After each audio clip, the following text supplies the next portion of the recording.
नमस्कार। मुंशी प्रेमचंद्र विश्व स्तर के महान उपन्यासकार और कहानीकार हैं। इनके उपन्यासों तथा कहानियों ने हिंदी के करोड़ों पाठकों को तो प्रभावित किया ही है, साथ ही साथ भारत की अन्य भाषाओं के पाठकों के हृदय को भी स्पर्श किया है। प्रेमचंद्र जनता के कलाकार थे। इनको पढ़े बिना भारत को समझना मुश्किल है। मनोरमा इसी कथा शिल्प का एक अनूठा उपन्यास है।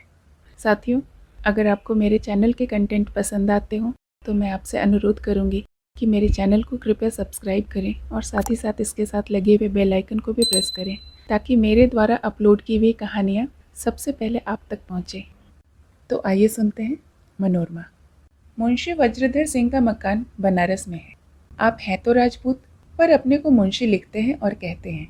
ठाकुर के साथ आपको गंवारपन का बोध होता है। बहुत छोटे पद से तरक्की करते करते आपने अंत में तहसीलदार का उच्च पद प्राप्त कर लिया था। यद्यपि आप उस महान पद पर 3 मास से अधिक न रहे और उतने दिन भी केवल एवज पर रहे, पर आप अपने आप को साबित तहसीलदार लिखते थे और मोहल्ले वाले भी उन्हें खुश करने को तहसीलदार साहब ही कहते थे। यह नाम सुनकर आप खुशी से अकड़ जाते थे, पर पेंशन केवल 25 रुपये ही मिलती थी। इसीलिए तहसीलदार साहब को बाजार हाट खुद ही करना पड़ता था। घर में 4 प्राणियों का खर्च था, 1 लड़की, 1 लड़का और स्त्री। लड़के का नाम चक्रधर था। वह इतना ज़हीन था कि पिता के पेंशन के ज़माने में घर से किसी प्रकार की सहायता न मिल सकती थी। केवल अपने बुद्धि के बल पर उसने एमए की उपाधि प्राप्त कर ली थी। मुंशी जी ने पहले से ही सिफारिश पहुंचानी शुरू कर दी थी। दरबारदारी की कला में वह निपुण थे। कोई नया हाकिम आए उसे ज़रूर रब्त ज़ब्त कर लेते थे। हुकुम ने तो चक्रधर का ख्याल करने के वादे भी कर दिए थे, लेकिन जब परीक्षा का नतीजा निकला तब मुंशी जी ने चक्रधर से कमिश्नर के यहाँ चलने को कहा तो उन्होंने जाने से साफ इनकार कर दिया। मुंशी जी ने त्योरी चढ़ाकर पूछा, क्यों? क्या घर बैठे तुम्हें नौकरी मिल जाएगी? चक्र, मेरी इच्छा नौकरी करने की नहीं है, आज़ाद रहना चाहता हूँ। वज्र, आज़ाद रहना था तो एमए क्यों पास किया? उस दिन से पिता और पुत्र में आए दिन बकझक मचती रहती थी। मुंशी जी बार बार झुंझलाते और उसे कामचोर घमंडी मूर्ख कर अपना गुस्सा उतारते रहते थे। चक्रधर पिता का अदब करते थे, उनको जवाब तो न देते थे, पर अपना जीवन सार्थक बनाने के लिए जो मार्ग तय कर लिया था उससे वह न हटते थे। उन्हें यह हास्यपद मालूम होता था कि आदमी केवल पेट पालने के लिए आधी उम्र पढ़ने में लगा दे। विद्या को जीविका का साधन बनाने में उन्हें लज्जा आती थी। वह भूखों मर जाते, लेकिन नौकरी के लिए आवेदन पत्र लेकर कहीं न जाते थे। विद्याभ्यास के दिनों में भी वह सेवा कार्य में अग्रसर रहा करते थे, और अब तो इसके सिवाय उन्हें कुछ सूझता ही न था। दीनों की सेवा और सहायता में जो आनंद और आत्मगौरव था, वह दफ्तर में बैठकर कलम घिसने में कहा। मुंशी वज्रधर ने समझा था कि जब यह भूत इसके सिर से उतर जाएगा, शादी ब्याह की फिक्र होगी, तो आप ही आप नौकरी की तलाश में दौड़ेगा। लेकिन जब 2 साल गुजर जाने पर भी भूत उतरने का कोई लक्षण न दिखाई दिया, तो एक दिन उन्होंने चक्रधर को खूब फटकारा। चक्रधर अब अपने पिता की इच्छा से मुंह न मोड़ सके। उन्हें अपने कॉलेज में ही कोई जगह मिल सकती थी, लेकिन वह ऐसा कोई धंधा चाहते थे जिससे थोड़ी देर रोज काम करके पिता की मदद कर सकें। संयोग से जगदीशपुर के दीवान ठाकुर हरसेवक सिंह को अपनी लड़की को पढ़ाने के लिए एक सुयोग्य और सच्चरित्र अध्यापक की जरूरत पड़ी। उन्होंने कॉलेज के प्रधानाध्यापक को इस विषय में एक पत्र लिखा। उन्होंने चक्रधर को इस काम पर लगा दिया। काम बड़ी जिम्मेदारी का था, किंतु चक्रधर इतने सुशील, इतने गंभीर और इतने संयमी थे कि उन पर सबको पूरा विश्वास था। मनोरमा की उम्र अभी 13 वर्ष से अधिक न थी, लेकिन चक्रधर को उसे पढ़ाते हुए बड़ी झेप होती थी। एक दिन मनोरमा वाल्मीकि रामायण पढ़ रही थी। उसके मन में सीता के वनवास जाने पर शंका हुई। वह इसका समाधान करना चाहती थी। उसने पूछा, मैं आपसे एक बात पूछना चाहती हूँ, आज्ञा हो तो पूछूं? चक्रधर ने कातर भाव से कहा, क्या बात है? मनोरमा, रामचंद्र जी ने सीता जी को घर से निकाला तो वह क्यों चली गई? और जब रामचंद्र जी ने सीता जी की परीक्षा ले ली थी और अंतःकरण से उन्हें पवित्र समझते थे, तो केवल झूठी निंदा से बचने के लिए उन्हें घर से निकाल देना कहाँ का न्याय था? चक्रधर, यदि सीता जी पति की आज्ञा न मानती तो वह भारतीय सती के आदर्श से गिर जाती, और रामचंद्र जी को राजधर्म का आदर्श भी तो पालन करना था। मनोरमा, यह कैसा आदर्श है जो सत्य की हत्या करके पाला गया? यह आदर्श नहीं, चरित्र की दुर्बलता है। मैं पूछती हूँ, कि अगर आप रामचंद्र जी की जगह होते तो क्या आप भी सीता जी को घर से निकाल देते? चक्रधर, नहीं, मैं तो शायद नहीं निकालता। मनोरमा, आप निंदा की परवाह न करते? चक्रधर, नहीं, मैं झूठी निंदा की जरा भी परवाह न करता। मनोरमा की आंखें खुशी से चमक उठी, प्रफुल्लित होकर बोली, यही बात मेरे मन में थी। उसी दिन से मनोरमा को चक्रधर से कुछ स्नेह हो गया। जब उनके आने का समय होता तो वो पहले ही आकर बैठ जाती और उनका इंतजार करती। अब उसे अपने मन के भाव प्रकट करते हुए संकोच न होता था। ठाकुर हरसेवक सिंह की आदत थी कि पहले 2-4 महीनों तक नौकरी का वेतन ठीक समय पर देते, पर ज्यों ज्यों नौकर पुराना होता जाता उन्हें उसके वेतन की याद भूल जाती थी। चक्रधर को भी इधर 4 महीनों से कुछ न मिला था। न वह आप ही आप देते थे, न चक्रधर संकोचवश मांगते थे। उधर घर में रोज तकरार होती थी। आखिर एक दिन चक्रधर ने विवश होकर ठाकुर साहब को एक पुर्जा लिखकर अपना वेतन मांगा। ठाकुर साहब ने पुर्जा लौटा दिया। व्यर्थ की लिखा पढ़ी की उन्हें फुर्सत कहाँ थी, और उनको जो कुछ कहना हो खुद आकर कहे। चक्रधर शर्माते हुए गए और बहुत शिष्टाचार के बाद रुपये मांगे। ठाकुर साहब ने हंसकर कहा, वाह बाबूजी वाह, आप भी बड़े मनमौजी आदमी हैं। 4 महीने से वेतन नहीं मिला और आपने एक भी बार न मांगा। आपको महीने महीने वेतन ले जाना चाहिए। सोचिए, मुझे एक मुश्त में देने में कितनी असुविधा होगी। अच्छा खैर, जाइए, 10-5 दिनों में रुपए मिल जाएंगे। चक्रधर कुछ न कह सके। लौटे तो मुख पर घोर निराशा छाई हुई थी। मनोरमा ने उनका पुर्जा अपने पिताजी के पास ले जाते हुए राह में पढ़ लिया था। उन्हें उदास देखकर पूछी, दादाजी ने आपको रुपए नहीं दिए? चक्रधर उसके सामने रुपए पैसे का जिक्र न करना चाहते थे। मुंह लाल हो गया। बोले, मिल जाएंगे। मनोरमा, आपको 120 रुपये चाहिए ना? चक्रधर, नहीं, इस वक्त कोई ज़रूरत नहीं है। मनोरमा, ज़रूरत न होती तो आप मांगते ही नहीं। देखिए मैं जाकर। चक्रधर ने रोक कर कहा, नहीं नहीं, कोई ज़रूरत नहीं। मनोरमा न मानी, तुरंत घर में गई और एक क्षण में पूरे रुपए लाकर मेज पर रख दिए। वह तो पढ़ने बैठ गई, लेकिन चक्रधर के सामने यह समस्या आ पड़ी कि रुपये लूं या न लूं। उन्होंने निश्चय किया कि नहीं लेना चाहिए। पाठ हो चुकने पर वह उठकर खड़े हुए और बिना रुपये लिए निकल आए। मनोरमा रुपये लिए हुए पीछे पीछे बरामदे तक आई। बार बार कहती रही, इसे आप लेते जाइए, पर चक्रधर ने एक न सुनी और जल्दी से बाहर निकल गए। चक्रधर डरते डरते हुए घर पहुंचे तो क्या देखते हैं कि द्वार पर चारपाई पड़ी हुई है, उस पर कालीन बिछी हुई है और एक अधेड़ उम्र के महाशय उस पर बैठे हुए हैं। उसके सामने ही एक कुर्सी पर मुंशी वज्रधर बैठे फर्शी पी रहे थे और नाई खड़ा पंखा जल रहा था। चक्रधर के प्राण सूख गए। अनुमान से वह ताड़ गए कि महाशय वर की खोज में आए हैं। निश्चय करने के लिए घर में जाकर माता से पूछा तो अनुमान सच्चा निकला। बोले, दादाजी ने इनसे क्या कहा है? निर्मला ने मुस्कुरा कर कहा, नानी क्यों मर जाती है? क्या जन्म भर कुंवारे ही रहोगे? जाओ बाहर बैठो, तुम्हारी तो बड़ी देर से जुहाई हो रही है। चक्रधर, यह कौन है? निर्मला, आगरे के कोई बड़े वकील हैं, मुंशी यशोदानंदन। तो मैं घूमने जाता हूँ, जब यह यमदूत चला जाए तो आऊँगा। निर्मला, वाह रे शर्मिले, तेरे जैसा लड़का तो देखा ही नहीं। आ, जरा सिर में तेल डाल दो, बाल न जाने कैसे बिखरे हुए हैं। साफ सुथरे कपड़े पहनकर जरा देर के लिए बाहर जाकर बैठा।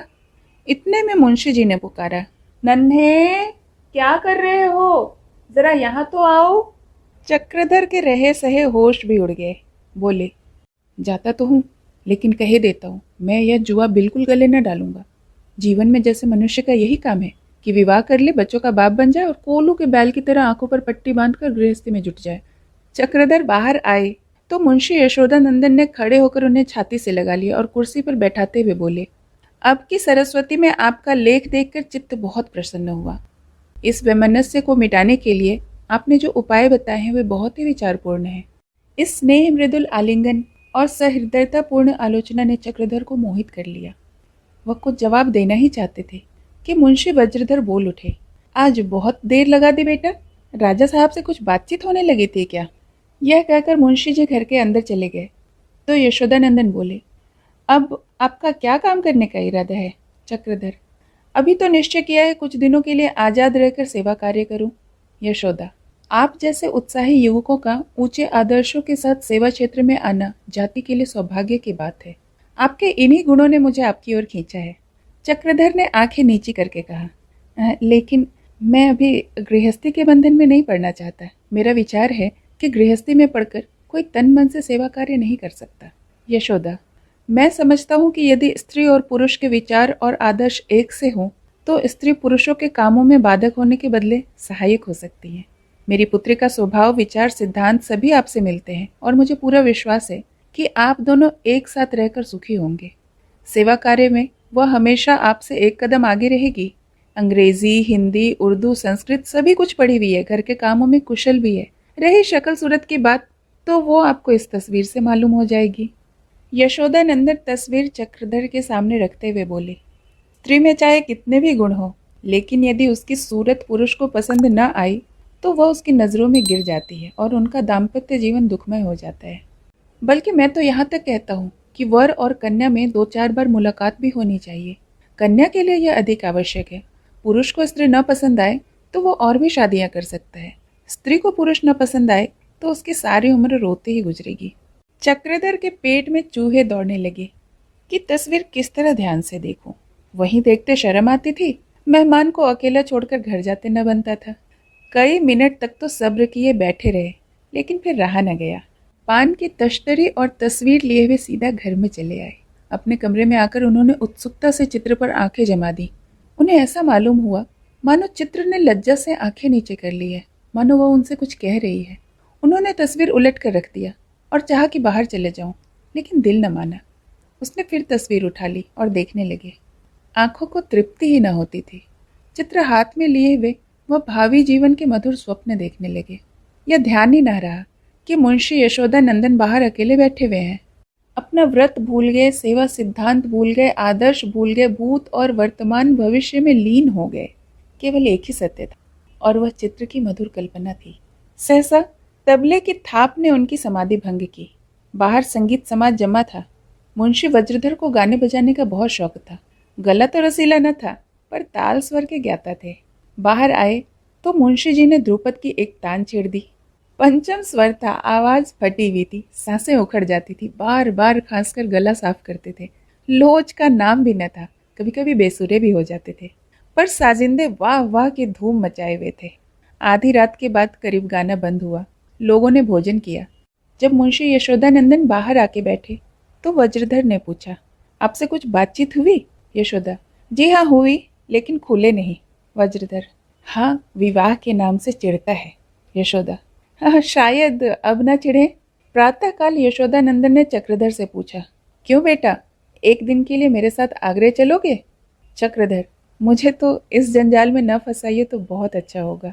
यशोदा, तुम्हें जंजाल में नहीं फंसाता बेटा, तुम्हें सच्चा सहायक और मित्र दे रहा हूँ, जो तुम्हारे उद्देश्यों को पूरा करना अपने जीवन का मुख्य कर्तव्य समझेगी। यूँ तो मैं मन से आपको अपना दामाद बना चुका हूँ, पर अहिल्या की अनुमति लेना आवश्यक समझता हूँ। आप भी शायद यह पसंद न करेंगे कि मैं इस विषय में स्वेच्छा से काम लूँ। चक्रधर बड़े संकट में पड़े।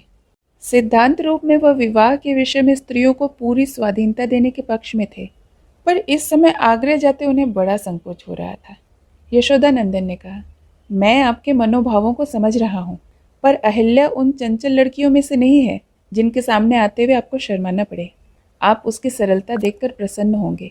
मैं तो उसी को लाकर 2-4 दिन के लिए यहाँ ठहरा सकता हूँ, पर शायद आपके घर के लोग यह पसंद न करेंगे। चक्रधर ने सोचा, अगर मैंने ज़्यादा टाल मटोल की तो कहीं यह महाशय सचमुच ही अहिल्या को यहाँ न पहुँचा दें। बोले, जी नहीं, मुनासिब नहीं मालूम होता, मैं ही चला चलूँगा। घर में निर्मला तो खुशी से राजी हो गई। हाँ, मुंशी वज्रधर को कुछ संकोच हुआ, लेकिन यह समझकर कि ये महाशय लड़के पर लट्टू हो रहे हैं, कोई अच्छी रकम दे मरेंगे, उन्होंने कोई आपत्ति न की। अब केवल ठाकुर हरसेवक सिंह को सूचना देनी थी। जब चक्रधर पहुंचे तो ठाकुर साहब अपनी प्राणेश्वरी लौंगी से कुछ बातें कर रहे थे। मनोरमा की माता का देहांत हो चुका था। लौंगी उस वक्त घर का काम किया करती थी। उसने इतनी कुशलता से घर को संभाला था कि ठाकुर साहब उस पर रीझ गए थे और उसे गृहिणी के रिक्त स्थान पर अभिषिक्त कर दिया था। लौंगी सरल हृदय, हंसमुख, सहनशील स्त्री थी। उसने सारे घर को वशीभूत कर लिया था। यह उसकी सज्जनता थी जो नौकरों को वेतन न मिलने पर भी जाने न देती थी। मनोरमा पर तो वह प्राण देती थी। ईर्ष्या, क्रोध उसे छू भी न गया था। वह उदार न हो पर कृपण भी न थी। ठाकुर साहब कभी कभी उस पर बिगड़ भी जाते थे, मारने भी दौड़ते थे, दो एक बार भगा भी चुके थे, पर उसके माथे पर जरा भी बल ना आता था। ठाकुर साहब का सिर भी दुखे तो उसकी जान निकल जाती थी। वह उसकी स्नेहमयी सेवा ही थी जिसने ऐसे हिंसक जीव को जकड़ रखा था। इस वक्त दोनों प्राणियों में कोई बहस हुई थी। ठाकुर साहब झल्ला झल्ला कर बोल रहे थे और लौंगी अपराधियों की भांति सिर झुकाए खड़ी थी कि मनोरमा ने आकर कहा, बाबूजी आए हुए हैं, आपसे कुछ कहना चाहते हैं। क्या कहना चाहते हैं? रुपए मांगने आए होंगे। अच्छा, जाकर कह दो कि आते हैं, बैठिए। लौंगी, इनके रुपये क्यों नहीं दे देते? बेचारे गरीब आदमी है, संकोच के मारे नहीं मांगते, कई महीने तो चढ़ गए हैं। यह कहकर लौंगी गई और रुपये लाकर ठाकुर साहब से बोली, लो दे आओ, सुन लेना, शायद कुछ कहना भी चाहते हो। ठाकुर साहब ने झुंझला कर रुपये उठा लिए और बाहर चले, लेकिन रास्ते में क्रोध शांत हो गया। चक्रधर के पास पहुंचे तो विनय के देवता बने हुए थे। चक्रधर, आपको कष्ट देने आया हूँ। ठाकुर, नहीं नहीं, मुझे कोई कष्ट नहीं हुआ, यह लीजिए आपके रुपये। चक्रधर, मैं इस वक्त दूसरे ही काम से आया हूँ, मुझे एक काम से आगरा जाना है, शायद 2-3 दिन लगेंगे, इसके लिए मैं क्षमा चाहता हूँ। ठाकुर, हाँ हाँ, शौक से जाइए, मुझसे पूछने की ज़रूरत न थी। ठाकुर साहब अंदर चले गए तो मनोरमा ने पूछा, आप आगरे क्या करने जा रहे हैं? चक्रधर, एक ज़रूरी काम से जाता हूँ। मनोरमा, कोई बीमार है क्या? चक्रधर, नहीं नहीं, बीमार कोई नहीं। मनोरमा, फिर क्या काम है, बताते क्यों नहीं? जब तक न बतलाइएगा मैं जाने न दूंगी। चक्रधर, लौट कर बता दूंगा, तुम किताब देखती रहना। मनोरमा, जी नहीं, मैं यह बात नहीं मानूंगी, आप मुझे अभी के अभी बतलाइए, अगर आप मुझे बिना बतलाए चले जाएंगे तो मैं कुछ न पढ़ूंगी। चक्रधर, यह तो बड़ी टेढ़ी शर्त है, बतला दूं? अच्छा, हंसना मत, तुम जरा भी मुस्कुराई तो मैं चला जाऊंगा। मनोरमा, मैं दोनों हाथों से मुंह बंद किए लेती हूँ, अब बतलाइए। चक्रधर ने झेंपते हुए कहा, मेरे विवाह की कुछ बातचीत है, मेरी तो इच्छा नहीं है, पर एक महाशय जबरदस्ती खींचे लिए जाते हैं। यह कहकर चक्रधर उठ खड़े हुए। मनोरमा भी उनके साथ साथ आई। जब वह बरामदे से नीचे उतरे तो मनोरमा ने उन्हें प्रणाम किया और तुरंत अपने कमरे में लौट आई। उसकी आंखें डबडबा गई थी और बार बार रुलाई आती थी, मानो चक्रधर किसी दूर देश जा रहे हों। संध्या समय जब रेलगाड़ी बनारस से चली तो यशोदानंदन ने चक्रधर से कहा, मैंने अहिल्या के विषय में आपसे झूठी बातें कही हैं, वह वास्तव में मेरी लड़की नहीं है, उसके माता पिता का हमें कुछ पता नहीं है। चक्रधर ने बड़ी बड़ी आंखें करके कहा, तो फिर आपके यहाँ कैसे आई? यशोदा, विचित्र कथा है, 15 वर्ष हुए, एक बार सूर्यग्रहण लगा था, हमारी एक सेवा समिति थी, हम लोग उसी स्नान के अवसर पर यात्रियों की सेवा करने प्रयाग आए थे। वहीं हमें यह लड़की नाले में पड़ी रोती मिली, बहुत खोज की, पर उसके माँ बाप का पता न लगा। विवश होकर उसे साथ लेते गए, 4-5 वर्ष तक तो उसे अनाथालय में रखा, लेकिन जब कार्यकर्ताओं की फूट के कारण अनाथालय बंद हो गया तो अपने ही घर में उसका पालन पोषण करने लगे। जन्म से न हो पर संस्कारों से वह हमारी ही लड़की है, उसके कुलीन होने में कोई भी संदेह नहीं है। मैंने आपसे सारा वृतांत कह दिया है, अब आपको अख्तियार है, उसे अपनाएं या त्यागें। हाँ, इतना कह सकता हूँ कि ऐसा रत्न आप फिर न पाएंगे। मैं यह जानता हूँ कि आपके पिताजी को यह बात असहाय होगी, पर यह भी जानता हूँ कि वीरात्माएं सत्कार्य में विरोध की परवाह नहीं करती और अंत में उस पर विजय ही पाती हैं। चक्रधर गहरे विचार में पड़ गए। एक तरफ अहिल्या का अनुपम सौंदर्य, उसका उज्जवल चरित्र था, तो दूसरी ओर माता पिता का विरोध और लोक निंदा का भय। मन में तर्क संग्रह होने लगा। यशोदानंदन ने उन्हें असमंजस में पड़े देखकर कहा, आप चिंतित दिखाई पड़ते हैं और चिंता की बात भी है, लेकिन जब आप जैसे सुशिक्षित और उदार पुरुष विरोध के भय के कारण कर्तव्य और न्याय से मुंह फेरें तो फिर हमारा उद्धार तो हो चुका। आपके सामाजिक विचारों की स्वतंत्रता का परिचय पाकर ही मैंने आपके ऊपर इस बालिका के उद्धार का भार रखा है, और यदि आपने भी अपने कर्तव्य को न समझा तो मैं नहीं कह सकता कि उस अबला की क्या दशा होगी। चक्रधर रूप लावण्य की ओर से तो आंखें बंद कर सकते थे, लेकिन उद्धार के भाव को दबाना उनके लिए असंभव था। वह स्वतंत्रता के उपासक थे और निर्भीकता स्वतंत्रता की पहली सीढ़ी है। दृढ़ भाव से बोले, मेरी ओर से आप जरा भी शंका न करें, मैं इतना भीरू नहीं हूँ कि ऐसे कामों में सामाजिक निंदा से डरूं। माता पिता को प्रसन्न रखना मेरा धर्म है, लेकिन कर्तव्य और न्याय की हत्या करके नहीं। कर्तव्य के सामने माता पिता की इच्छा का मूल्य नहीं है। यशोदानंदन ने चक्रधर को गले लगाते हुए कहा, भैया तुमसे ऐसी ही आशा थी। गाड़ी आगरे पहुंची। तो दिन निकल आया था। मुंशी यशोदानंदन अभी कुलियों को पुकार ही रहे थे कि उनकी निगाह पुलिस के सिपाहियों पर पड़ी। चारों तरफ पहरा था। उन्होंने आश्चर्य से पूछा, क्यों साहब, आज यह सख्ती क्यों? थानेदार, आप लोगों ने जो कांटे बोए हैं उन्हीं का फल है। शहर में फसाद हो गया है। इतने में समिति का एक सेवक दौड़ता हुआ आकर पहुंचा। यशोदानंदन ने आगे बढ़कर पूछा, क्यों राधा मोहन, यह क्या मामला हो गया? राधा, जिस दिन से आप गए हैं उसी दिन पंजाब से मौलवी दीन मोहम्मद साहब का आगमन हुआ।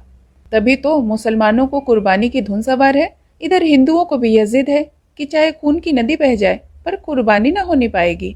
दोनों तरफ से तैयारियां हो रही हैं। हम लोग तो समझा समझा कर हार गए। यशोदानंदन ने पूछा, ख्वाजा मोहम्मद कुछ न बोले? राधा, उन्हीं के द्वार पर तो कुर्बानी होने जा रही है। यशोदा, ख्वाजा महमूद के द्वार पर कुर्बानी होगी? इसके पहले या तो मेरी कुर्बानी हो जाएगी या ख्वाजा महमूद की। तांगे वाले को बुलाओ। राधा, बहुत अच्छा हो कि आप इस समय यहीं ठहर जाएं। यशोदा, वाह वाह, शहर में आग लगी हुई है और तुम कहते हो कि मैं यहीं ठहर जाऊं? जो औरों पर बीतेगी वही मुझ पर बीतेगी, इससे भागना क्या? तुम लोगों ने बड़ी भूल की जो मुझे पहले से सूचना न दी। तीनों आदमी तांगे पर बैठकर चले। सड़कों पर जवान चक्कर लगा रहे थे। मुसाफिरों की छड़ियां छीन ली जाती थी। दो चार आदमी भी साथ न खड़े होने पाते थे। दुकानें सभी बंद थी। कुंजड़े भी साग बेचते नजर न आते थे। हाँ, गली में लोग जमा हो होकर बातें कर रहे थे। कुछ दूर तक तीनों आदमी मौन धारण किए हुए बैठे रहे। चक्रधर शंकित होकर कभी इधर कभी उधर ताक रहे थे। यशोदानंदन के मुख पर ग्लानि का गहरा चिन्ह दिखाई दे रहा था। जब तांगा ख्वाजा महमूद के मकान के सामने पहुंचा तो हजारों आदमियों का जमाव था। यद्यपि किसी के हाथ में लाठी या डंडे न थे, पर उनके मुख जिहाद के जोश से तमतमाए हुए थे। यशोदानंदन को देखते ही कई आदमी उनकी तरफ लपके और जब उन्होंने जोर से कहा, मैं तुमसे लड़ने नहीं आया हूँ, कहाँ है ख्वाजा महमूद?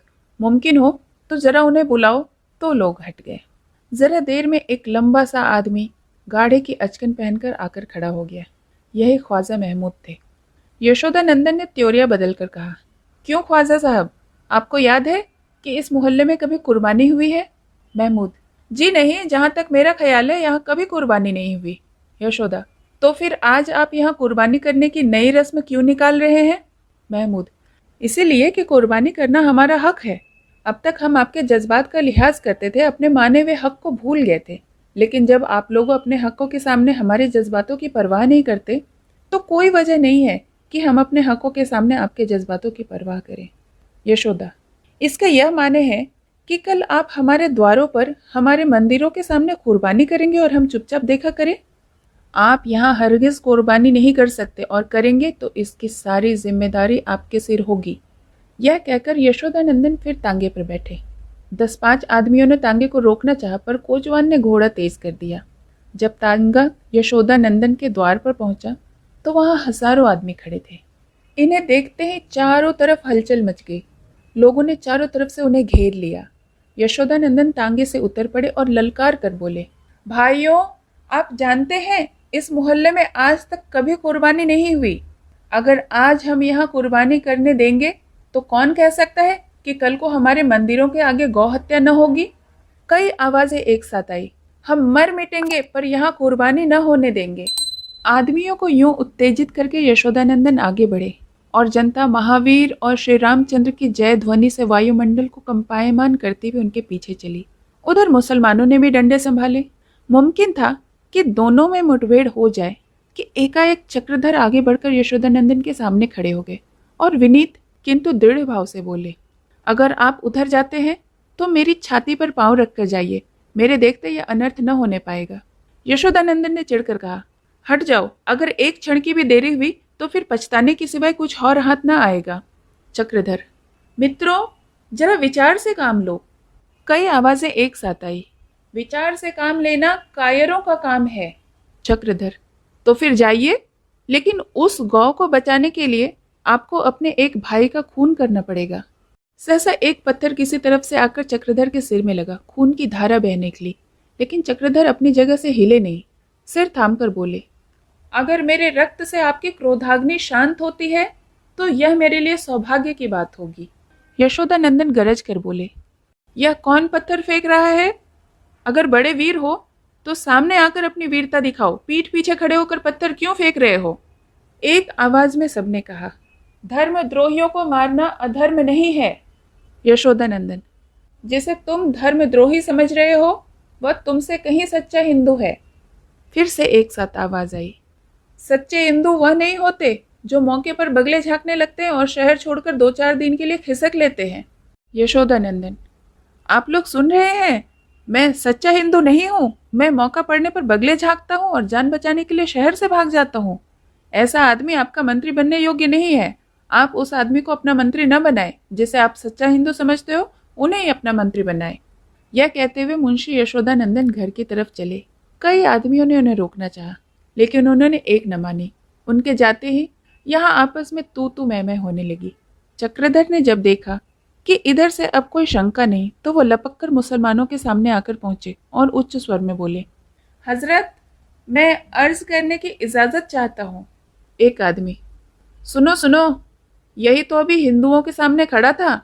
चक्रधर, अगर इस गाय की कुर्बानी करना आप अपना मजहबी फर्ज समझते हो तो शौक से कीजिए, लेकिन क्या यह लाजमी है कि इसकी कुर्बानी इसी जगह की जाए? इस्लाम ने हमेशा दूसरों के जज्बातों का एहतराम किया है। अगर आप हिंदू जज्बातों का लिहाज करके किसी दूसरी जगह कुर्बानी करें तो यकीनन इस्लाम के वकार में फ़र्क न आएगा। एक मौलवी ने जोर देकर कहा, ऐसे मीठी बातें हमने बहुत सुनी है, कुर्बानी यहीं होगी। ख्वाजा महमूद बड़े गौर से चक्रधर की बातें सुन रहे थे। मौलवी साहब की उद्दंडता से चिढ़कर बोले, क्या शरीयत का हुक्म है कि कुर्बानी यहीं हो, किसी दूसरी जगह नहीं हो सकती? मौलवी साहब ने ख्वाजा महमूद की तरफ अविश्वास की दृष्टि से देखकर कहा, मजहब के मामले में उल्मा के सिवा और किसी को दखल देने का मजाल नहीं है। ख्वाजा, बुरा न मानिएगा मौलवी साहब, अगर 10 सिपाही यहाँ आकर खड़े हो जाएं तो आप बगले झांकने लगिएगा। मौलवी, भाइयों, आप लोग ख्वाजा साहब की ज्यादती देख रहे हैं। आप ही फैसला कीजिए कि दीनी मामलात में उल्मा का फैसला वाजिब है या उम्रा का। एक मोटे ताजे डढ़ियल आदमी ने कहा, आप बिस्मिल्लाह कीजिए, उम्रा को दीन से कोई सरोकार नहीं। यह सुनते ही एक आदमी बड़ा सा छुरा लेकर निकल पड़ा और कई आदमी गाय की सींगें पकड़ने लगे। गाय अब तक तो चुपचाप खड़ी थी, छुरा देखते ही वह छटपटाने लगी। चक्रधर यह दृश्य देखकर तिलमिला उठे।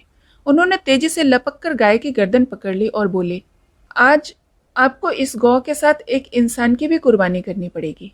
सभी आदमी चकित हो होकर चक्रधर की ओर ताकने लगे। मौलवी ने क्रोध से उन्मत्त होकर कहा, कलाम पाक की कसम, हट जाओ वरना गजब हो जाएगा। चक्रधर, हो जाने दीजिए, खुदा की यही मर्जी है कि आज इस गाय के साथ मेरी भी कुर्बानी हो। ख्वाजा, खुदा की कसम, तुम जैसा दिलेर आदमी नहीं देखा, तुम कलमा क्यों नहीं पढ़ लेते? चक्रधर, मैं खुदा का कायल हूँ, वही सारे जहान का खालिक और मालिक है, फिर और किस पर ईमान लाऊं? ख्वाजा, वल्लाह, तब तो तुम सच्चे मुसलमान हो। हमारे साथ खाने पीने में परहेज तो नहीं करते?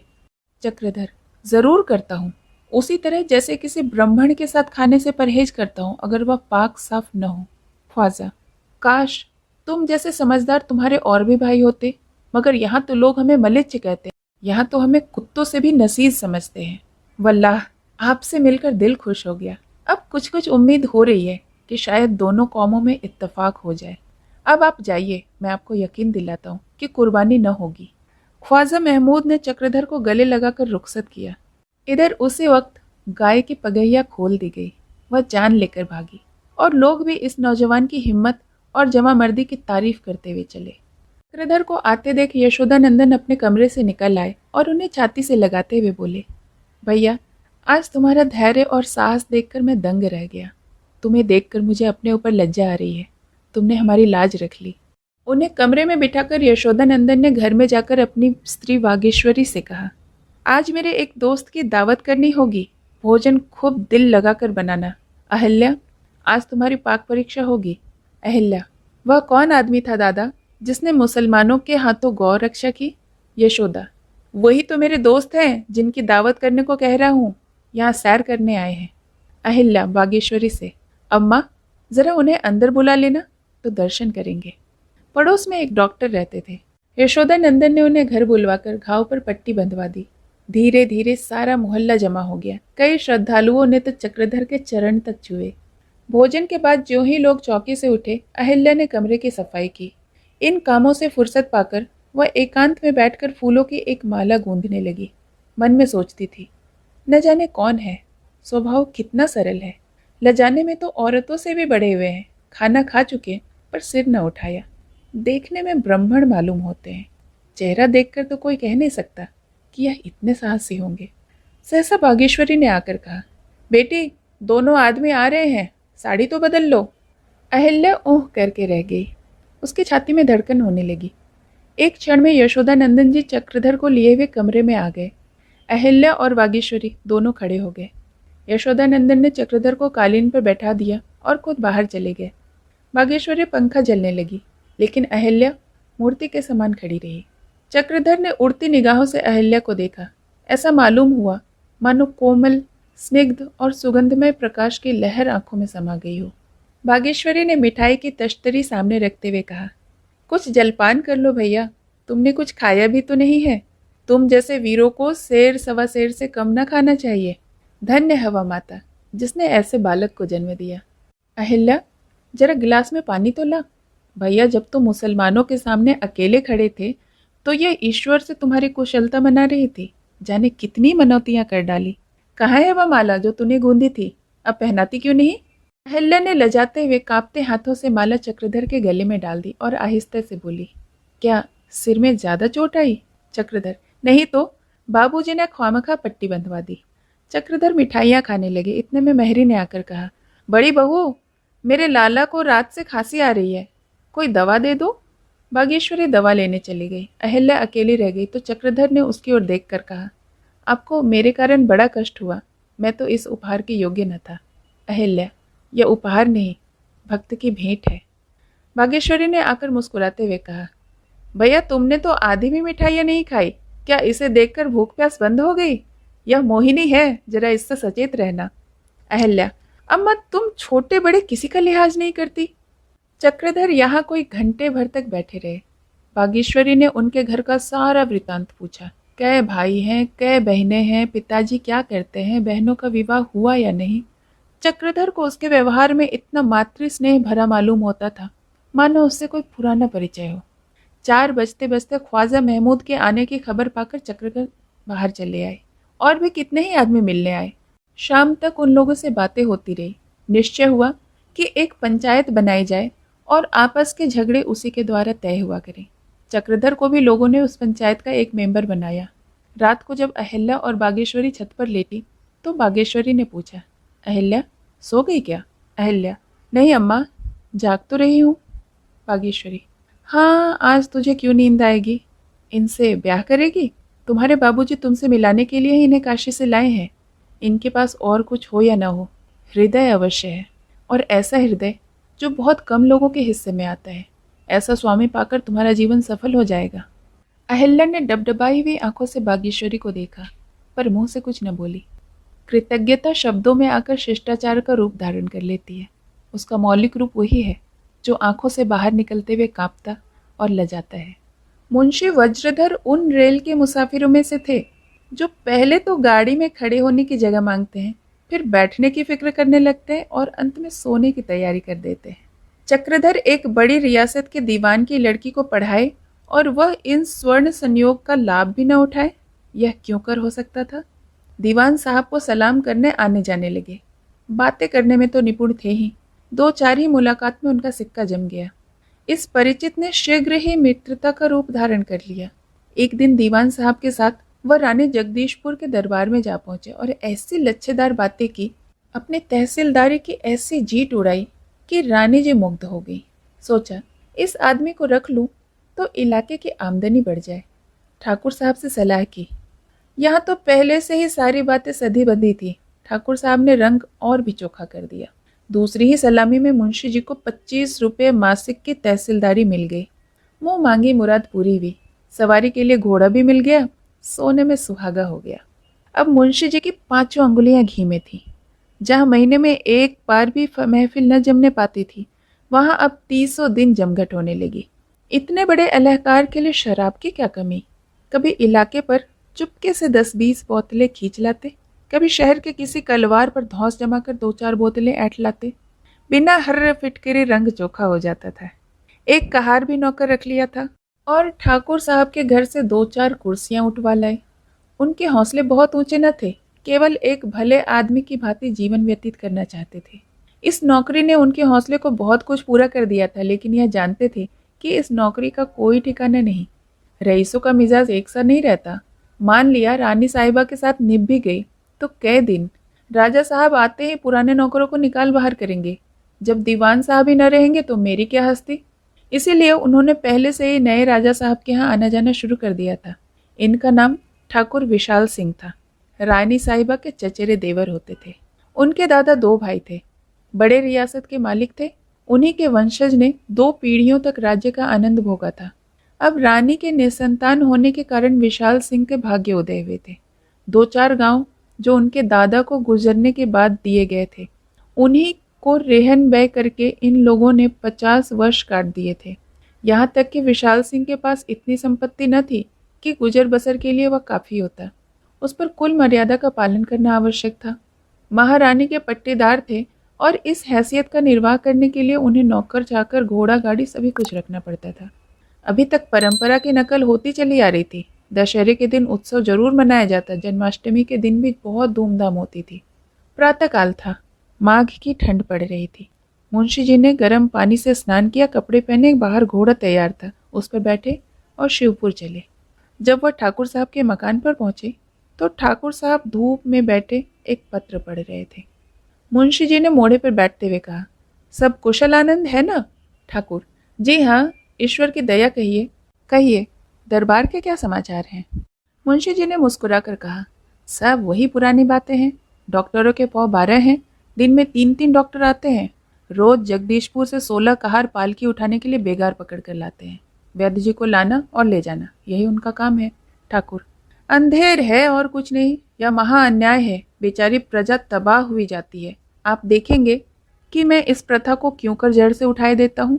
मुंशी, आपसे लोगों को बड़ी आशाएं हैं। चमारों पर भी यही आफत है। 10-12 चमार रोज साइसी करने के लिए पकड़कर बुलाए जाते हैं। सुना है इलाके भर में चमारों ने पंचायत की है, जो साइसी करे उसका हुक्का पानी बंद कर दिया जाए। अब या तो चमारों को इलाका छोड़ना पड़ेगा या दीवान साहब को साइज नौकर रखने पड़ेंगे। ठाकुर, चमारों को इलाके से निकाल देना कोई दिल्लगी नहीं है। ये लोग समझते हैं कि अभी वही दुनिया है जो बाबा आदम के ज़माने में थी। इस देश में न जाने कब यह प्रथा मिटेगी। मैं रियासत की काया पलट कर दूंगा। सुनता हूँ पुलिस आए दिन इलाके में तूफान मचाती रहती है। मैं पुलिस को वहाँ कदम रखने न दूंगा। मुंशी, अजी सड़कें इतनी खराब हो गई हैं कि इक्के गाड़ी से तो गुजरा ही नहीं जा सकता। ठाकुर, सड़कों को दुरुस्त कराना मेरा पहला काम होगा। मोटर सर्विस जारी कर दूंगा जिसमें मुसाफिरों को स्टेशन से जगदीशपुर जाने की सुविधा हो। इलाके में लाखों बीघे ईखें बोई जाती हैं। मेरा इरादा है कि एक शक्कर की मिल खोल दूं। शेखी नहीं मारता। इलाके में राम राज्य स्थापित कर दूंगा। आपने किसी महाजन को ठीक किया क्या? मुंशी, हाँ, कई आदमियों से मिला था। वे बड़ी खुशी से रुपए देने को तैयार हैं। केवल यही चाहते हैं कि जमानत के तौर पर कोई गांव लिख दी जाए। ठाकुर, तो जाने दीजिए। अगर कोई मेरे विश्वास पर रुपए देता है तो दे, लेकिन रियासत की इंच भर भी जमीन रहन नहीं दे सकता। मुझे पहले ही मालूम था इस शर्त पर कोई महाजन रुपए देने को राजी न होगा। ये बला के चतुर होते हैं। मुझे तो इनके नाम से भी चिढ़ है। मेरा वश चले तो आज इन सबों को तोपों से उड़ा दूं। इन्हीं के हाथों आज मेरी यह दुर्गति है। इन नर पिशाचों ने मेरा सारा रक्त चूस लिया है। पिताजी ने केवल 5,000 रुपये लिए थे, जिनके 50,000 हो गए, और मेरे 3 गांव जो इस वक्त 2 लाख रुपए के हैं नीलाम हो गए। पिताजी ने मुझे यह अंतिम उपदेश दिया था कि कर्ज कभी न लेना। इसी शोक में उन्होंने देह त्याग दी। यहाँ अभी यह बातें हो ही रही थी कि जनाना खाने में से कलह शब्द आने लगे। मालूम होता था कई स्त्रियों में संग्राम छिड़ा हुआ है। ठाकुर साहब ये कर्कश शब्द सुनते ही विकल हो गए। उनके माथे पर बल पड़ गया, मुख तेजहीन हो गया। यही उनके जीवन की सबसे दारुण व्यथा थी। यही कांटा था जो नित्य उनके हृदय में खटकता था। उनकी बड़ी स्त्री का नाम वसुमती था। वह अत्यंत गर्वशील, नाक पर मक्खी भी न बैठने देती थी। वह अपनी सहपत्नियों पर उसी भांति शासन करना चाहती थी जैसे कोई सास अपनी बहुओं पर करती है। दूसरी स्त्री का नाम था रामप्रिया। वह रानी जगदीशपुर की रानी की सगी बहन थी। दया और विनम्र की मूर्ति, बड़ी विचारशील और वाक्य मधुर। जितना कोमल अंग था उतना ही कोमल हृदय भी था। घर में इस तरह रहती थी मानो थी ही नहीं। उन्हें पुस्तकों से विशेष रुचि थी, हरदम कुछ न कुछ पढ़ा लिखा करती थी, सबसे अलग विलग रहती थी, न किसी से लेने में, न किसी को देने में, न किसी से वैर, न किसी से प्रेम। तीसरी स्त्री का नाम था रोहिणी। ठाकुर साहब का उन पर विशेष प्रेम था और वह भी पूरे जी जान से उनकी सेवा करती थी। इनमें प्रेम की मात्रा अधिक थी या माया की, इसका निर्णय करना कठिन था। उनमें यह असहाय था कि ठाकुर साहब उनकी सौतों से भी बातचीत करें। वसुमती कर्कश होने पर भी मलिन हृदय की न थी, जो कुछ मन में था वही मुख पर। रोहिणी द्वेष को पालती थी, जैसे चिड़िया अपने अंडे को सेती है। ठाकुर साहब ने अंदर जाकर वसुमती से कहा, तुम घर में रहने दोगी या नहीं? जरा भी शर्म लिहाज नहीं है, जब देखो संग्राम मचा रहता है।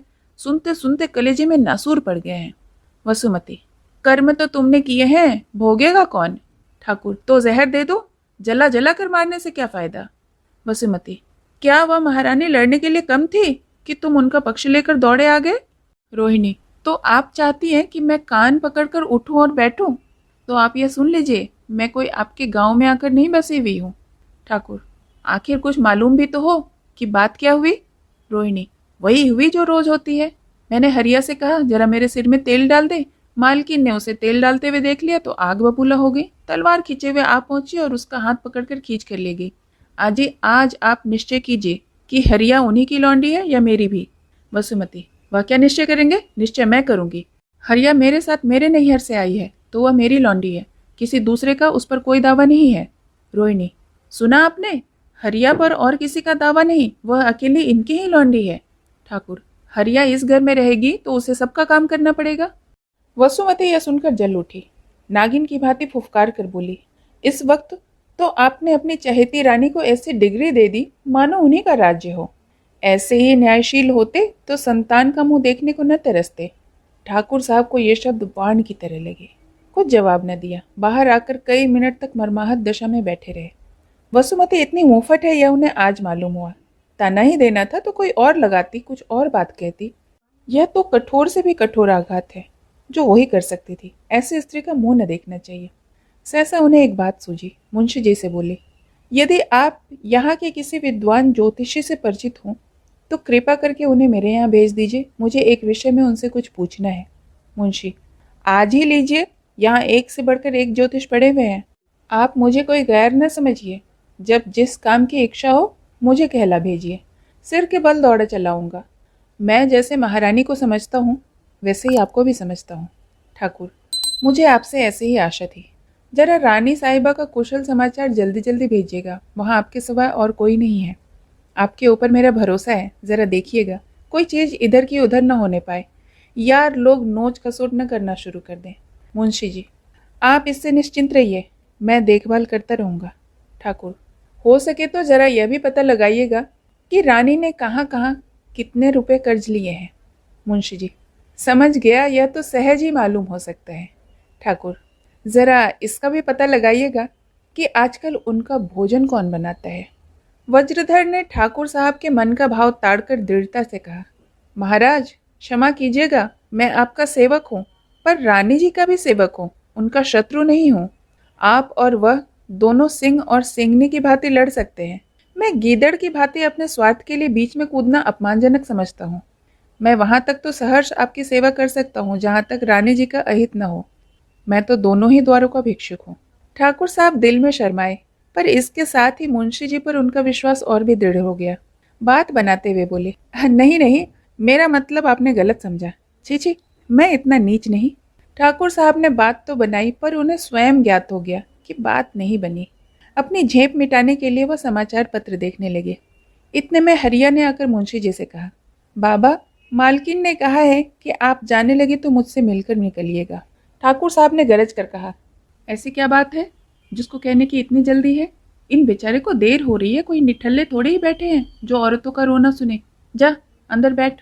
यह कहकर ठाकुर साहब उठ खड़े हुए, मानो मुंशी जी को विदा कर रहे हों। वह वसुमती को उनसे बातें करने का अवसर न देना चाहते थे। मुंशी जी को भी अब विवश होकर विदा मांगनी पड़ी।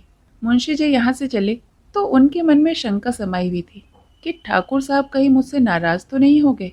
हाँ, इतना संतोष जरूर था कि मैंने कोई बुरा काम न किया। इस विचार से मुंशी जी और अकड़कर घोड़े पर बैठ गए। वो इतने खुश थे मानो हवा में उड़ रहे हों। उनकी आत्मा कभी इतनी गौरवान्वित न हुई थी। चिंताओं को भी कभी उन्होंने इतना तुच्छ न समझा था। चक्रधर की कीर्ति उनसे पहले ही बनारस पहुंच चुकी थी। उनके मित्र और अन्य लोग उनसे मिलने के लिए उत्सुक हो रहे थे। जब वो 15वें दिन पहुंचे तो लोग मिलने और बधाई देने आ पहुंचे। नगर का सभ्य समाज मुक्त कंठ से उनकी तारीफ कर रहा था। यद्यपि चक्रधर गंभीर आदमी थे, पर अपनी कीर्ति की प्रशंसा से उन्हें सच्चा आनंद मिल रहा था। और लोग तो तारीफ कर रहे थे, लेकिन मुंशी वज्रधर लड़के की नादानी पर बहुत बिगड़ रहे थे। निर्मला तो इतना बिगड़ी कि चक्रधर से बात तक न करना चाहती थी। शाम को चक्रधर मनोरमा के घर गए। वह बगीचे में दौड़ दौड़ कर हजारे से पौधों को पानी से सींच रही थी। पानी से कपड़े लथपथ हो रहे थे। उन्हें देखते ही हजारा फेंक कर दौड़कर पास आकर बोली, आप कब आए बाबूजी? मैं पत्रों में रोज वहां का समाचार देखती थी और सोचती थी कि आप यहाँ आएंगे तो आपकी पूजा करूंगी। आप न होते तो वहां जरूर दंगा हो जाता। आपको बिगड़े हुए मुसलमानों के सामने अकेले जाते हुए जरा भी शंका न हुई? चक्रधर कुर्सी पर बैठते हुए कहे, जरा भी नहीं। मुझे तो बस यही धुन थी कि इस वक्त कुर्बानी न होने दूंगा। इसके सिवा दिल में और कोई ख्याल न था। मैं तो यही कहूँगा कि मुसलमानों को लोग नाहक ही बदनाम करते हैं। फसाद से वे भी उतना ही डरते हैं जितना हिंदू। शांति की इच्छा भी उनमें हिंदुओं से कम नहीं है। मनोरमा, मैंने तो जब पढ़ा कि आप उन बौखलाए हुए आदमियों के सामने निशंक भाव से खड़े थे तो मेरे तो रोंगटे खड़े हो गए। मैं उस समय वहां होती तो आपको पकड़कर खींच लाती। अच्छा, इन बातों को छोड़िए, ये बतलाइए कि आपसे वधू जी ने क्या बातें की? मैं तो जानती हूँ आपने कोई बातचीत न की होगी, चुपचाप लजाए बैठे रहे होंगे। चक्रधर शर्म से सिर झुकाकर बोले, हाँ मनोरमा, हुआ तो ऐसा ही। मेरी समझ में ही ना आता था कि बातें क्या करूं। उनसे दो एक बार बोलने का साहस भी किया। मनोरमा, आपको देखकर खुश तो बहुत हुई होंगी। चक्रधर शर्मा कर, किसी के मन में क्या है वह हाल मैं कैसे जानूं? मनोरमा ने अत्यंत सरल भाव से कहा, सब मालूम हो जाता है। आप मुझसे बता नहीं रहे हैं। कम से कम इच्छा तो मालूम हो ही गई होगी। मैं तो समझती हूँ जो विवाह लड़की की इच्छा के विरुद्ध किया जाता है वह विवाह ही नहीं। आपका क्या विचार है? चक्रधर बड़े असमंजस में पड़ गए। मनोरमा से ऐसी बातें करते उन्हें संकोच होता था, डरते थे कहीं ठाकुर साहब को खबरें मिल जाए तो वह समझेंगे कि मैं इसके सामाजिक विचारों में क्रांति पैदा करना चाहता हूँ। अब तक उन्हें ज्ञान न था कि ठाकुर साहब किन विचारों के आदमी हैं। हाँ, उनके गंगा स्नान से यह आभास होता था कि वह सनातन धर्म के भक्त हैं।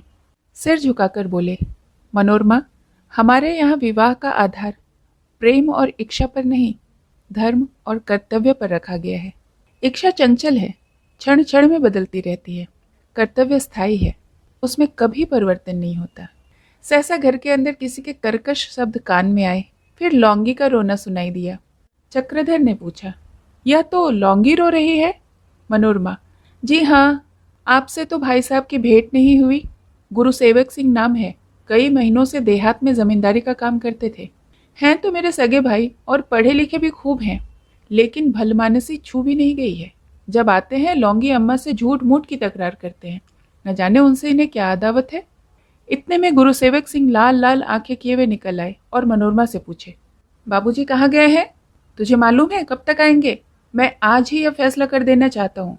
चक्रधर को बैठे देखे तो वह कुछ झिझके और अंदर लौटना ही चाहते थे कि लौंगी रोती हुई आकर चक्रधर के पास खड़ी हो गई और बोली, बाबूजी, इन्हें समझाइए, मैं अब बुढ़ापे में कहाँ जाऊँ? इतनी उम्र इसी घर में कटी, अब किसके द्वार पर जाऊँ? मैंने इन्हें अपना दूध पिला पिला कर पाला है, मालकिन को दूध न होता था और अब मुझे ही घर से निकालने को तुले हुए हैं।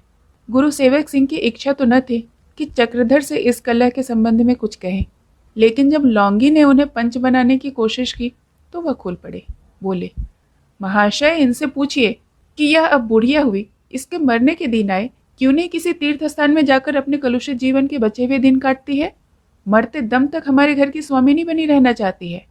दादाजी भी सटिया गए हैं, उन्हें मान अपमान की जरा भी फिक्र नहीं। इसने उन पर न जाने क्या मोहिनी डाल दी है कि इसके पीछे मुझसे लड़ने को तैयार रहते हैं। आज मैं यह निश्चय करके ही आया हूँ कि इसे घर से निकाल बाहर करूंगा। या तो यह किसी दूसरे मकान में रहे या किसी तीर्थ स्थान को प्रस्थान करे। लौंगी, तो सुनो बच्चा, जब तक मालिक जीता है लौंडी इसी घर में रहेगी और इसी तरह से रहेगी। जब वो न रहेगा तो जो कुछ सर पड़ेगी झेल लूंगी। मैं कोई लौंडी नहीं हूँ कि घर के बाहर जाकर रहूं। तुम्हें यह कहते लज्जा नहीं आती? 4 भंवरे फिर जाने से ब्याह नहीं हो जाता। मैंने अपने मालिक की जितनी सेवा की है और करने को तैयार हूँ उतनी कौन ब्याह तक करेगी। लाए तो हो बहू, कभी उठाकर 1 लोटिया पानी भी देती है। नाम से कोई ब्याह नहीं हो जाता, सेवा और प्रेम से होता है। यह कहती हुई लौंगी घर में चली गई। मनोरमा सिर झुकाए चुपचाप दोनों की बातें सुन रही थी। उसे लौंगी से सच्चा प्रेम था। मातृ स्नेह का जो भी कुछ सुख उसे मिला था लौंगी से ही मिला था। उसकी माता तो उसे गोद में ही छोड़कर परलोक सिधार गई थी। उस एहसान को वह कभी न भूल सकती थी। अब भी लौंगी उस पर प्राण देती थी, इसीलिए गुरुसेवक सिंह की यह निर्दयता उसे बहुत बुरी मालूम होती थी। एकाएक फिटन की आवाज़ आई और ठाकुर साहब उतरकर अंदर चले आए। गुरुसेवक सिंह भी उनके पीछे पीछे चले। वह डर रहे थे कि लौंगी अवसर पाकर कहीं उनके कान न भर दे। जब वह चले गए तो चक्रधर ने कहा, मनोरमा यह बताओ कि तुमने इन 4-5 दिनों में क्या काम किया। मनोरमा, मैंने तो किताबें तक नहीं खोली। आप नहीं रहते तो मेरा किसी काम में जी नहीं लगता। अब आप कभी बाहर न जाइएगा। चक्रधर ने मनोरमा की ओर देखा तो उसकी आंखें सजल हो गई थीं। सोचने लगे, बालिका का हृदय कितना सरल, कितना उदार, कितना कोमल और कितना भावमय है। मुंशी वज्रधर जब विशाल सिंह के पास से लौटे तो उनकी तारीफों के पुल बांध दिए। यह तारीफ सुनकर चक्रधर को विशाल सिंह से श्रद्धा सी हो गई। उनसे मिलने गए और समिति के संरक्षकों में उनका नाम दर्ज कर लिया। तब से कुंवर साहब समिति की सभाओं में नित्य शामिल होते थे। अतएव अब की जब उनके यहाँ कृष्णाष्टमी का अवसर हुआ तब चक्रधर अपने सहवर्गियों के साथ उसमें शरीक हुए। कुंवर साहब कृष्ण के परम भक्त थे। उनका जन्मोत्सव बड़ी धूमधाम से मनाते थे। उनकी स्त्रियों में इस विषय पर मतभेद था। रोहिणी कृष्ण की उपासक थी तो वसुमती रामनवमी का उत्सव मनाती थी। रही रामप्रिया, वह कोई व्रत न रखती थी। संध्या हो गई थी। बाहर कमल झाड़ आदि लगाए जा रहे थे। चक्रधर अपने मित्रों के साथ बनाव सजावट में मशरूफ थे। संगीत समाज के लोग आ पहुंचे। गाना शुरू होने ही वाला था कि वसुमती और रोहिणी में तकरार हो गई। वसुमती को यह तैयारियां एक आंख न भाती थी। उसके रामनवमी के उत्सव में सन्नाटा सा रहता था। विशाल सिंह उस उत्सव में उदासीन रहते थे। वसुमती इससे उनका पक्षपात समझती थी। वह दिल में जल भून रही थी। रोहिणी 16 श्रृंगार किए पकवान बना रही थी। उसका वह अनुराग देख देख कर वसुमती के कलेजे पर सांप सा लौट रहा था। वह इस रंग में भंग मिलाना चाहती थी। सोचते सोचते उसने एक बहाना खोज लिया। मेहरी को भेजा कि जाकर रोहिणी से कह आ, घर के बर्तन जल्दी जल्दी खाली कर दे। 2 थालियां, 2 बटलोइयां, कटोरे कटोरियां मंगवा लो। उनका उत्सव रात भर होगा तो कोई कब तक भूखा रहेगा। मेहरी गई तो रोहिणी ने तन्ना कर कहा, आज इतनी भूख लग गई? रोज तो आधी रात तक बैठी रहती है, आज 8 बजे ही भूख सताने लगी। अगर ऐसी ही जल्दी है तो कुम्हार के यहाँ से हांडियां मंगवा ले, पत्तल मैं दे दूंगी। वसुमती ने यह सुना तो आग बबूला हो गई। हांडियां चढ़ाए मेरे दुश्मन जिनकी छाती फटती हो, मैं क्यों हांडियां चढ़ाऊं? उत्सव मनाने की बड़ी साध है तो नए वासन क्यों नहीं मंगवा लेती? अपने कृष्ण से कह दे गाड़ी भर बर्तन भेज दे। क्या जबरदस्ती दूसरों को भूखा मारेंगी? रोहिणी रसोई से बाहर निकलकर बोली, बहन जरा मुंह संभाल कर बातें करो। देवताओं का अपमान करना अच्छी बात नहीं है। वसुमती, अपमान तो तुम करती हो जो व्रत के दिन यूं बन ठन कर इठलाती फिरती हो। देवता रंग रूप नहीं देखते, भक्ति देखते हैं। रोहिणी, आज क्या लड़ने पर उतारू ही होकर आई हो? भगवान सब दुख दे पर बुरी संगत से बचाए। ये लो कपड़े और गहने, आंखों में बहुत गड़ रहे हैं ना, न पहनूंगी। जाकर बाहर कह दे पकवान प्रसाद किसी हलवाई से बना ले। मुझे क्या, मेरे मन का हाल भगवान आप जानते हैं। पड़ेगी उन पर जिनके कारण यह सब हो रहा है। यह कहकर रोहिणी अपने कमरे में चली गई। सारे कपड़े गहने उतार फेंके और मुंह ढांपकर चारपाई पर पड़ी रही। ठाकुर साहब ने जब यह समाचार सुना तो माथा कूट कर बोले, इन चांडालिनों से आज शुभोत्सव के दिन भी शांति नहीं बैठा जाता। इस जिंदगी से तो मौत ही अच्छी। घर में आकर रोहिणी से बोले, तुम मुंह ढांप कर सो रही हो, उठकर पकवान क्यों नहीं बनाती?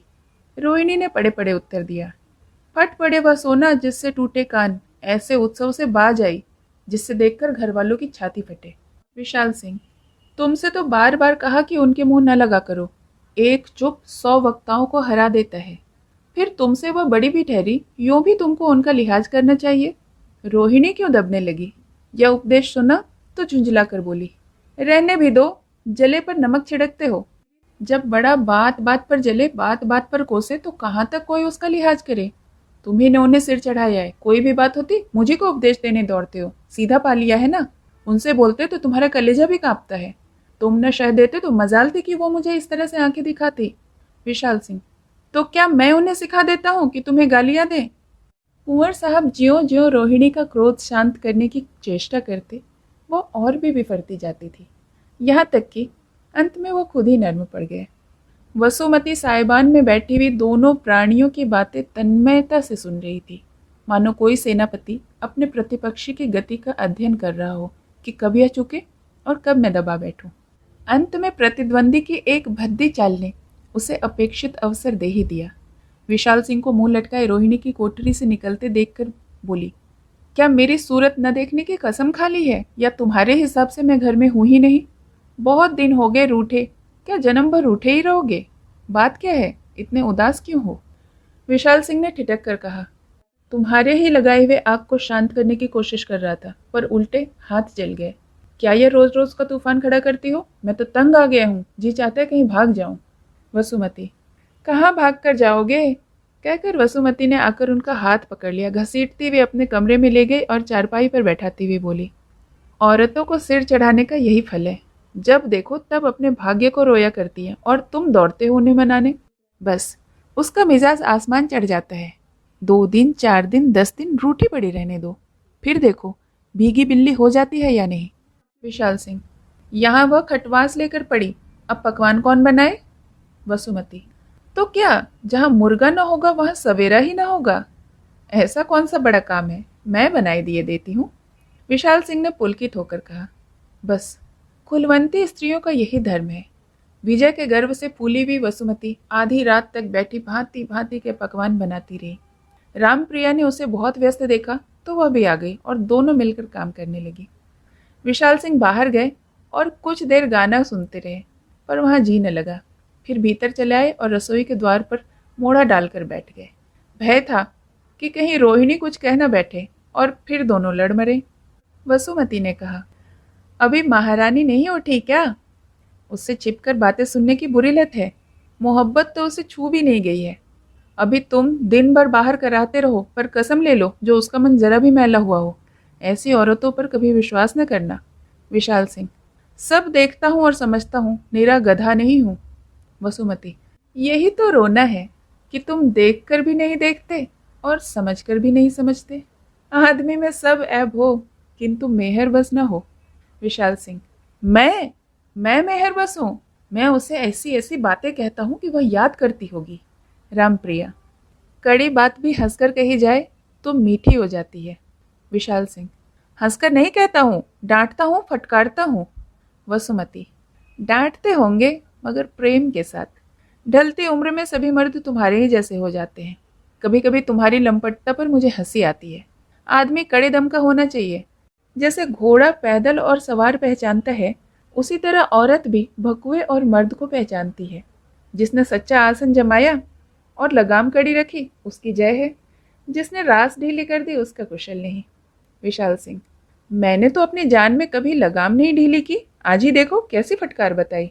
वसुमती, क्या कहना है, जरा मूछें खड़ी कर लो, आओ पगिया मैं संवार दूं। यह नहीं कहते कि उसने ऐसी ऐसी चोटें दी कि भागते बने। सहसा किसी के पैरों के आहट पाकर वसुमती ने द्वार की ओर देखा। रोहिणी रसोई के द्वार पर दबे पांव चली आ रही थी।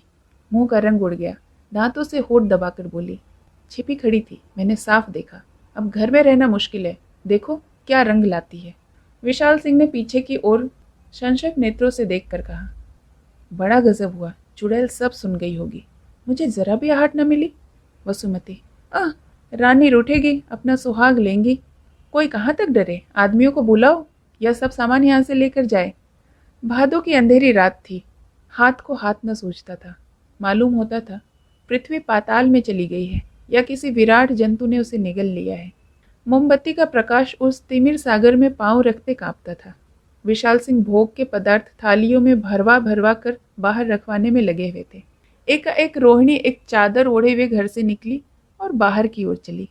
विशाल सिंह दहलीज के द्वार पर खड़े थे। इस भरी सभा में उसे यूं निशंक भाव से निकलते देख उनका रक्त खौलने लगा। जरा भी न पूछा कहाँ जाती हो, क्या बात है, मूर्ति की भांति खड़े रहे और सब लोग अपने अपने कामों में लगे हुए थे। रोहिणी पर किसी की निगाह न पड़ी। इतने में चक्रधर उनसे कुछ पूछने आए तो देखा कि मेहरी उनके सामने खड़ी है और वह क्रोध से आंखें लाल किए कह रहे हैं, अगर वह मेरी लौंडी नहीं तो मैं भी उसका गुलाम नहीं। जहां इच्छा हो जाए, अब इस घर में कदम न रखने दूंगा। जब चक्रधर को रानियों की आपसी झगड़े और रोहिणी के घर से निकल जाने की बात मालूम हुई तो उन्होंने लपक कर एक लालटेन उठा ली और बाहर निकलकर दाएं बाएं निगाह दौड़ाते हुए तेजी कदम के साथ आगे बढ़ने लगे। शेष कहानी भाग 2 में। धन्यवाद।